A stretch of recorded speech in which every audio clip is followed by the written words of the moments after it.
May sinabi ba akong assassin doon? Wala. So nilalagay nila doon sa narrative nila, assassin. And nilalagay nila sa narrative nila, murder plot.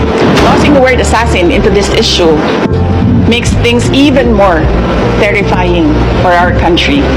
My question now to the administration, is revenge from the grave a crime? So I have to die first. They have to kill me first. They have to kill me first. So now they can't kill me anymore. Unless they want to die.